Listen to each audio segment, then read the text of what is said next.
Batalyon na Pilipino. Guys, punta kami ng Bacala. Break time namin, nag-school kami. Nag-school kami guys. Punta kami. Ayun. Ako kami ng Bacala guys.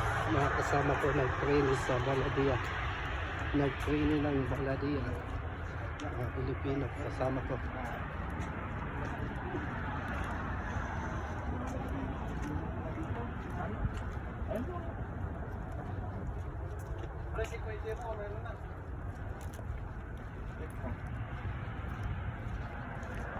Init. Init guys. Unang first day mo dito, malamig no? Malamig ang panahon. Oo. Kaya kung Sobra. nung tag-init na, parang pagbago ka pa lang talaga yung tag-init dito, mapatakbo ka sa araw. Pero pagka talaga Wala na, oo. wala pa ako eh. Walang pa. Dati ko nagsasabi eh. Oo.